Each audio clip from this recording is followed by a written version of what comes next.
Hi everyone, so this is the next video and one more thing, అన్ని దాంట్లోని same costume ఉండడం ఏంటి అనుకుంటారేమో మీరు. So first of all I'm recording everything in one go, ఎందుకంటే తర్వాత మళ్ళీ నాకు ఎడిటింగ్ చేయడానికి అప్లోడ్ చేయడానికి అది చాలా టైం పడుతుంది. సో దాట్స్ వై రికార్డింగ్స్ అన్నీ ఫస్ట్ కంప్లీట్ చేసేస్తున్నాను. So coming to the next thing, that is ratios and all different words related to business. First of all financial ratios చాలా వింటారు మీరు. ఏంటంటే కరెంట్ రేషియో అంటే ఏంటి? కరెంట్ రేషియో అంటే basically ఒక ఫార్ములా అయితే గుర్తుపెట్టుకోవాలి దానికి మీరు. It is current assets by current liability. అంటే మీకున్న అసెట్స్ మీకున్న లయబిలిటీస్ ఎంత. ఎప్పుడు కరెంట్ రేషియో అనేది 1 కన్నా ఎక్కువ ఉండాలి. అంటే 1 కన్నా ఎక్కువ ఉండాలంటే ఏంటి? ఫర్ ఎగ్జాంపుల్ ఒకవేళ మీకు కరెంట్ అసెట్స్ 10 ఉన్నది, కరెంట్ 10 రూపీస్ ఎగ్జాంపుల్ చెప్తున్నాను. Current asset 10, liabilities 10. 10/10 ఎంత? 1 అవుతుంది కదా. సో అట్లీస్ట్ మీ లయబిలిటీస్ అసెట్స్ ఈక్వల్ ఉండాలి. అట్లీస్ట్ యూజువల్గా 1 కన్నా ఎక్కువే ఉండాలని చెప్తారు, అప్పుడే మంచిది, ఎందుకంటే మీరు అసెట్స్ అనేవి ఎక్కువ ఉండాలి.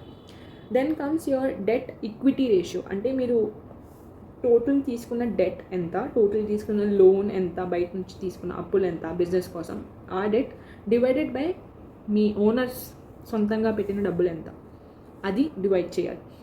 యూజువలీ ఎక్కువ ఉన్నదనుకోండి, అంటే ఆ రేషియో ఫైనల్ రేషియో ఆన్సర్ ఎక్కువ ఉన్నదనుకోండి, మీన్స్ కొంచెం ఎక్కువ రిస్క్ అనమాట. ఎందుకంటే మీరు బయట నుంచి అప్పులు ఎక్కువ తెచ్చారు, సో మీరు బయట ఎక్కువ కట్టాలి అప్పులు. Okay, so that's a different thing. అంటే బయట వాళ్ళకి మీరు ఎక్కువ జవాబుదారీ ఉన్నారు. Gross profit, there is a difference between gross profit and net profit. So అనుకుంటారు ఏంటి రెండింటికి డిఫరెన్స్ అని. First of all gross profit ఏంటంటే జస్ట్ మీ డైరెక్ట్ కాస్ట్ మైనస్ చేసిన తర్వాత. డైరెక్ట్ కాస్ట్, ఇండైరెక్ట్ కాస్ట్ అనేవి వేరు ఉంటాయి. సో డైరెక్ట్ కాస్ట్ ఏంటంటే ఏంటి? First gross profit net profit అర్థం చేసుకుంటే డైరెక్ట్ కాస్ట్ ఇండైరెక్ట్ కాస్ట్ అనేది అర్థం చేసుకోవాలి.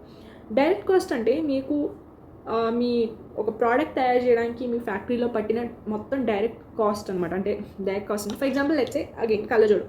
సో ఈ కళ్ళజోడు తయారు చేయడానికి నాకు రా మెటీరియల్స్, గ్లాసెస్, మెటల్ ఇవన్నీ పట్టినాయి. ఇవన్నీ కాకుండా నాకు ఫ్యాక్టరీలో నేను ఆ మషీన్ పట్టింది, ఆ మషీన్లో పోయడానికి ఆయిల్, దెన్ దీనికి ప్యాకేజింగ్ కోసం నాకు కవర్స్ పట్టినాయి, కార్డ్బోర్డ్స్ పట్టినాయి. ఇవన్నీ డైరెక్ట్ కాస్ట్, ఆ ప్రోడక్ట్కి డైరెక్ట్గా రిలేట్ అయినవి. ఓకే, డైరెక్ట్ ప్రోడక్ట్ తయారీలో యూజ్ అయినవి. ఆ వ్యాన్ ఇక్కడికి వచ్చి ఆ ప్రోడక్ట్స్ని దింపింది, ఆ రా మెటీరియల్స్ని. సో ఆ వ్యాన్కి పట్టిన పెట్రోల్ కాస్ట్, ఇవన్నీ ప్రోడక్ట్ తయారవడానికి డైరెక్ట్గా సంబంధించి రిలేట్ అయి ఉన్నాయి కదా ఈ కాస్ట్ అన్ని. సో ఇవి డైరెక్ట్ కాస్ట్ ఉంటాయి.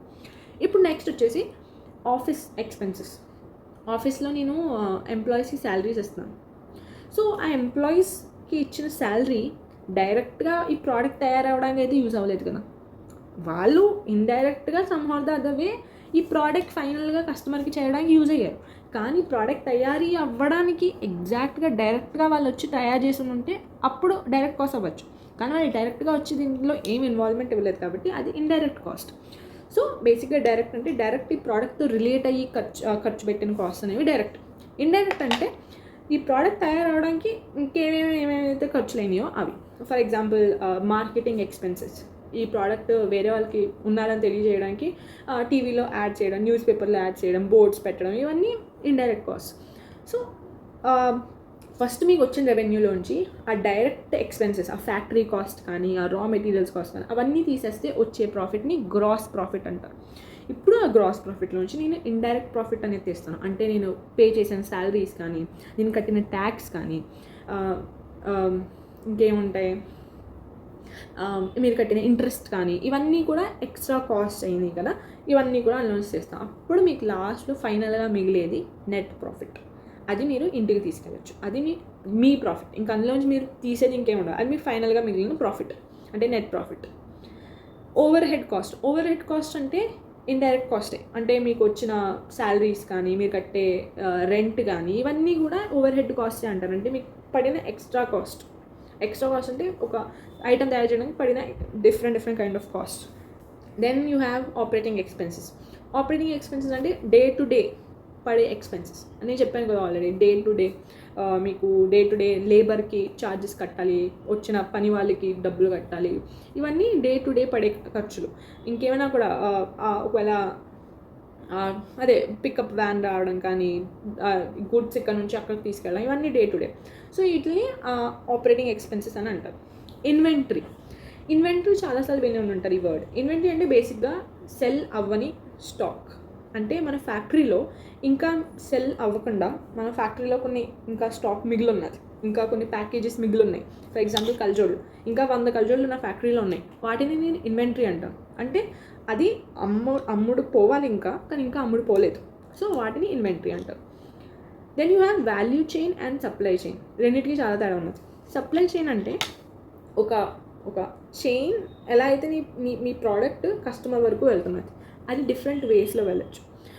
సో సప్లై చైన్ అనేది బేసిక్గా ఏంటంటే ఒక ఫ్యాక్టరీలో తయారైంది, దెన్ అది వెళ్ళి మీ మ్యానుఫ్యాక్చర్ అంటే ఫస్ట్ రా మెటీరియల్స్ వస్తాయి, ఆ కల్జోడ్ వచ్చి ప్లాస్టిక్, ఆ ఫ్రేమ్స్ అవన్నీ అక్కడ నుంచి సప్లయర్ నుంచి మ్యానుఫ్యాక్చర్ అంటే నా దగ్గరికి వస్తాయి, నేను తయారు చేస్తున్నాను. నేను తయారు చేసిన తర్వాత నుంచి మళ్ళీ హోల్సేలర్స్ తీసుకెళ్తారు. కస్టమర్ కన్జ్యూమర్ ఎగ్జాంపుల్ అప్పుడు చెప్పాను కదా, నా దగ్గర నుంచి ఒక పట్టుకుని వెళ్తారు ఒక 1000 కల్జోళ్ళు, అది మళ్ళీ తీసుకెళ్ళి వాళ్ళు ఇంకొక చిన్న షాప్స్కి అమ్ముతారు, అక్కడ నుంచి మళ్ళీ కస్టమర్కి వెళ్తారు. సో ఇదంతా సప్లై చైన్ అనమాట. మీ ప్రోడక్ట్ అనేది ఎలా రీచ్ అవుతున్నది. వాల్యూ చైన్ అంటే ఏంటంటే బేసిక్గా ఒక్కొక్క ప్రోడక్ట్కి అంటే ఒక్కొక్క స్టెప్కి మీ వాల్యూ అనేది యాడ్ అవుతున్నది. అంటే ఫస్ట్ ఒక కల్జోడ్కి నేను డిజైన్ అనుకున్నాను మైండ్లో, అది నా ఫస్ట్ స్టెప్. దెన్ ఆ డిజైన్కి సంబంధించిన రా మెటీరియల్స్ అన్నీ కలెక్ట్ చేసి ప్రొడక్షన్ స్టార్ట్ చేశాను, అది నెక్స్ట్ స్టెప్. అందులో వాల్యూ యాడ్ అయింది. అంటే నా ఐడియాకి ఆ ప్రొడక్షన్ అనేది స్టార్ట్ అవ్వడం వల్ల అది మొత్తం ఒక కల్జోడ్ అనేది ఒక క్రియేట్ అవ్వడం మొదలైంది. అప్పుడే కదా మీరు అమ్మగలుగుతారు. నా ఐడియాని అమ్మితే అది వేరే డబ్బులు ఇవ్వచ్చు, కానీ ఆ కల్జోడ్ని అమ్మితే అది వేరే డబ్బులు ఇవ్వచ్చు. సో అది వేరు. ఓకే, ఎందుకంటే ఐడియా నమ్మడం అంటే బేసిక్గా కొన్ని చోట్ల ఏంటంటే మీరు బిజినెసెస్కి వెళ్ళి మీ బిజినెస్ ఐడియా చెప్తారు కదా, సో దానికి కూడా ఒక మీ ఐడియా వాళ్ళకి నచ్చితే they will give you money for that. So దానివల్ల అంటాను అవుట్సోర్సింగ్. సో అవుట్సోర్సింగ్ ఏంటంటే ఇది ఈజీ. అవుట్సోర్సింగ్ బేసికలీ నాకు ఎక్కువ వర్క్ అయింది అనుకోండి. ఫర్ ఎగ్జాంపుల్ నేను ఓనర్ ఒకదాన్ని, అండ్ నేను కల్జోడు మా ఫ్యాక్టరీలో కల్జోడ్ అన్నీ తయారు చేసిన తర్వాత ప్యాకేజింగ్ కూడా అయిపోయింది. ప్యాకేజింగ్ తర్వాత కస్టమర్స్ దగ్గరికి పంపించడానికి నా వెహికల్స్లో పంపించకుండా నేను ఒక ట్రావెలర్స్ మాట్లాడుకున్నాను. ఒక ట్రావెలింగ్ సర్వీసెస్ వాళ్ళు ఉంటారు కదా బయట, ప్యాకర్స్, మూవర్స్, వాళ్ళతో మాట్లాడాను. సో వాళ్ళు చేయగలుగుతారా ఇది డిస్ట్రిబ్యూషన్ కస్టమర్స్ దగ్గర కానీ. సో వాళ్ళు టేకప్ చేశారు, ఓకే మేము చేస్తాము. సో నేనేం చేశాను, ఆ డిస్ట్రిబ్యూషన్ పని నేను చేయకుండా అది నేను అవుట్సోర్స్ చేశాను. అంటే వేరే వాళ్ళకి ఇచ్చాను, అంటే థర్డ్ పార్టీ వాళ్ళకి ఇచ్చాను. సో బయట వాళ్ళకి, అంటే వాళ్ళకి బిజినెస్తో రిలేటెడ్ లేదు, జస్ట్ వాళ్ళు మన దగ్గర నుంచి ఈ కల్జోళ్ళు పట్టుకెళ్ళి బయట కస్టమర్స్ దగ్గరికి ఇవ్వడం, ఆ ట్రాన్స్పోర్టేషన్ అనేది మాత్రమే వాళ్ళు చేస్తున్నారు. So that is outsourcing. And then మీకు వచ్చేసి కోర్ బిజినెస్ అంటే ఏమి లేదు, బేసిక్గా కంపెనీ అనేది దేంట్లో ఉన్నది. సో ఫర్ ఎగ్జాంపుల్ నా కోర్ బిజినెస్ ఏంటి, కల్జోళ్ళు తయారు చేయడం. నా కోర్ బిజినెస్ ట్రాన్స్పోర్ట్ చేయడం లేదా రా మెటీరియల్స్ తేడం ఇవన్నీ కాదు. నా కోర్ బిజినెస్ కల్జోళ్ళు తయారు చేయడం, అది. సో ప్రతి బిజినెస్కి ఒక కోర్ బిజినెస్ అనేది ఉంటుంది. నెక్స్ట్ వచ్చేసి నాన్ కోర్ యాక్టివిటీస్. అంటే కోర్ అంటే మెయిన్, నాన్ కోర్ అంటే మెయిన్ యాక్టివిటీస్ కాదు, కానీ అది కూడా ఒక టైప్ ఆఫ్ యాక్టివిటీ ఆ బిజినెస్లో. నేను చెప్పాను కదా ట్రాన్స్పోర్టేషన్ అని లేదా ప్యాకేజింగ్ అని, ఇవన్నీ కూడా యాక్టివిటీస్, కానీ అది మెయిన్ యాక్టివిటీ కాదు, కల్జోడ్ తయారు చేయడం కాదు. సో అవన్నీ కూడా. Then you have stakeholders. So చాలామంది స్టేక్ హోల్డర్స్, షేర్ హోల్డర్స్ ఈ వర్డ్స్లో కన్ఫ్యూజ్ అవుతారు. అందరూ ఏమనుకుంటారంటే సేమ్ అనుకుంటారు, స్టేక్ హోల్డర్ అన్నా షేర్ హోల్డర్ అన్నా, కానీ కాదు. షేర్ హోల్డర్ వేరు, స్టేక్ హోల్డర్ వేరు. షేర్ హోల్డర్ ఏంటంటే ఆ కంపెనీలో నాకు హక్కు ఉంది, ఆ కంపెనీలో నాకు షేర్స్ ఉన్నాయి, ఆ కొంచెం పార్ట్ నాది కంపెనీది, అది షేర్ హోల్డర్. అంటే నాకు ఆ కంపెనీలో షేర్స్ ఉన్నాయి, నాకు ఆ భాగం ఉన్నది ఆ కంపెనీది. స్టేక్ హోల్డర్ అంటే అది ఎవరైనా అవ్వచ్చు, ఒక ఎంప్లాయీ కూడా స్టేక్ హోల్డరే, ఒక కస్టమర్ కూడా స్టేక్ హోల్డరే. సో బేసిక్గా ఆ కంపెనీకి రిలేట్ అయ్యి ఉన్న వాళ్ళందరినీ స్టేక్ హోల్డర్స్ అంటారు. ఇప్పుడు ఫర్ ఎగ్జాంపుల్ నా దగ్గర నుంచి ఒక కస్టమర్ కల్జోడ్ కొనుక్కున్నారు. ఆ కస్టమర్కి ఆ కల్జోడ్ అనేది ప్రాబ్లం అయింది, అంటే జస్ట్ 1 డేకే అది విరిగిపోయింది, అది పట్టుకుంటేనే విరిగిపోయింది. సో మనం ఏమంటామంటే ఆ stake holder did not like the specs. So అక్కడ కస్టమర్ అనేది స్టేక్ హోల్డర్, ఎంప్లాయీస్ కూడా స్టేక్ హోల్డరే, మనకి పనిచేసే మన కంపెనీలో పనిచేసే వాళ్ళని కూడా స్టేక్ హోల్డర్స్ అంటారు. సో బేసిక్గా స్టేక్ హోల్డర్ అంటే ఒక కంపెనీకి రిలేట్ అయ్యి ఉన్న వాళ్ళందరూ, కంపెనీకి ఎలాగోలాగా వాళ్ళ ఎఫెక్ట్, అంటే మంచి ఎఫెక్టే లేదా చెడు ఎఫెక్ట్ ఏదో ఒకటి, ఆ కంపెనీ వల్ల వీళ్ళందరూ కనెక్ట్ అయ్యి ఉన్నారు. Okay, then corporate social responsibility. So CSR చాలాసార్లు విని ఉంటారు. సిఎస్ఆర్ అంటే బేసిక్గా ఒక కంపెనీకి, ఫర్ ఎగ్జాంపుల్ కంపెనీ ఇంత సంపాదిస్తున్నారు, ఇంత ప్రాఫిట్ అవుతున్నది, అంటే ఇంతమంది కస్టమర్స్ వస్తున్నారు ఇవన్నీ, సో కంపెనీ మళ్ళీ తిరిగి ఇవ్వాలి. శ్రీమంతుల్లో డైలాగ్ ఉంటుంది కదా మీకు, ఎంతో కొంత తిరిగి ఇచ్చేయాలని. సో అలాగే ఇది సిఎస్ఆర్ అనేది కూడా బేసిక్గా తిరిగి ఇవ్వడం సొసైటీకి, దాట్ ఈస్ కాల్డ్ సిఎస్ఆర్. ఆ తిరిగి ఇవ్వడం అనేది వేరే వేరే రూపాల్లో ఉంటాయి. First of all education. So వాళ్ళు మీకు ఏమైనా ఇంతమంది స్టూడెంట్స్, ఇంతమంది లేని పిల్లలు, అంటే ఇంతమంది పువర్ స్టూడెంట్స్కి ఎడ్యుకేషన్ సపోర్ట్ ఇస్తాం అని చెప్పి కంపెనీ అంటుంది, లేదా ఇన్ని చెట్లు నాటుతాం మేము అని చెప్పి కంపెనీ అంటుంది. సో అది ఎన్వైరన్మెంటల్ రెస్పాన్సిబిలిటీ, సొసైటల్ రెస్పాన్సిబిలిటీ. అలాగా హెల్త్ రెస్పాన్సిబిలిటీ, అంటే మా కస్టమర్స్ లేదా మా కొంత ఏమైనా పువర్ స్టూడెంట్స్కి ఈ హెల్త్ చెకప్స్ కానీ, లేదా లేని పేరెంట్స్కి, ఓల్డ్ పీపుల్కి ఇవి ఇస్తామని చెప్పి, అలా హెల్త్ రెస్పాన్సిబిలిటీ, అలాగే డిఫరెంట్ టైప్ ఆఫ్ రెస్పాన్సిబిలిటీస్ అనేవి ఒక కంపెనీ తీసుకుంటుంది. సో అదేంటంటే యూజువల్గా 2% of the profit should be going to CSR అంటారు. సో బేసిక్గా ఇప్పుడు టాటా కంపెనీ ఉన్నదనుకోండి, అది మోర్ ఫేమస్, అది సిఎస్ఆర్ యాక్టివిటీస్కి ఎక్కువ ఫేమస్ అనమాట. అంటే సోషల్ సర్వీస్ అవన్నీ ఎక్కువ చేస్తాయి ఆ కంపెనీ. సో వాళ్ళు 2% కాదు, వాళ్ళు చాలా ఎక్కువ పర్సెంట్ ఇస్తారు సొసైటీకి బయట. సో అలా కాకుండా మామూలుగా ప్రతి కంపెనీ అయితే ప్రాఫిట్ నుంచి 2% అనేది బయట వాళ్ళకి, సొసైటీకి యూజ్ అయ్యేలాగా, సొసైటీకి మంచి చేసేలాగా, మేలు చేసేలాగా యూజ్ చేయాలంటారు. That is called CSR. Then you have swat analysis. Swat analysis ఏంటంటే strength, weakness, opportunity, threat. So ఇది బేసిక్గా ఒక కంపెనీకి చేస్తారు. అంటే ఆ కంపెనీకి స్ట్రెంగ్త్స్ ఏంటి, ఆ కంపెనీ వీక్నెసెస్ ఏంటి, ఆ కంపెనీకి ఆపర్చునిటీస్ ఏమేమి ఉన్నాయి, ఆ కంపెనీకి ఏమేమి వాటితో థ్రెట్ ఉన్నాయి, అంటే ఏమేమి వాటితో రిస్క్ ఉన్నాయి, లేదా ఏంటి ఆ కంపెనీకి ఛాలెంజెస్. సో ఇవన్నీ ఆ కంపెనీకి అనలైజ్ చేయడం అనే దాన్ని థ్రెట్ అంటారు, స్వాట్ అంటారు. సో బేసిక్గా ఒకసారి అంటే మీరు కూడా స్వాట్ అనాలిసిస్ చేసుకోవచ్చు. సో మీరు అంటే మీ స్ట్రెంత్ ఏంటి, మీ వీక్నెసెస్ ఏంటి, మీకు ఎక్కడెక్కడ ఆపర్చునిటీస్ ఉన్నాయి. మీ ఆపర్చునిటీస్ ఏంటంటే టీఎస్ఐసెట్ రాయడం, అదొక మీకు ఆపర్చునిటీ. థ్రెట్ ఏంటి, ఏమైనా థ్రెట్ అవ్వచ్చు. వీక్నెస్ మేబీ మీరు సరిగ్గా గుర్తుపట్టుకోలేకపోతున్నారు, అది మీ వీక్నెస్. స్ట్రెంత్ ఏంటి, మీరు ఫాస్ట్గా సాల్వ్ చేయగలుగుతారు, అది మీ స్ట్రెంత్. సో అలాగే స్వాట్ అనాలిసిస్ అనేది ఎవరైనా చేయొచ్చు, కానీ యూజువల్గా బిజినెస్ మీనింగ్లో అదొక బిజినెస్కి చేస్తారు స్ట్రెంత్. సో ఆ బిజినెస్కి స్ట్రెంత్ ఏంటంటే వాళ్ళ ప్రోడక్ట్ అనేది ఎన్వైరన్మెంటల్ ఫ్రెండ్లీ, అంటే మొత్తం ఎన్వైరన్మెంట్ ప్యూర్ న్యాచురల్ ప్రొడక్ట్స్ తయారు చేస్తారు, అదొక స్ట్రెంత్ అవ్వచ్చు ఈ కాలంలో ఎస్పెషల్లీ.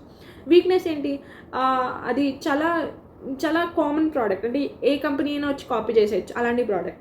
సో అది వీక్నెస్ కూడా అవ్వచ్చు, ఎందుకంటే కొత్త కంపెనీ, ఏదైనా పెద్ద కంపెనీ వచ్చి అది సేమ్ తయారు చేసింది అనుకోండి, చాలామంది ఆ కంపెనీ వైపు వెళ్ళిపోతారు కదా. సో అలాగా.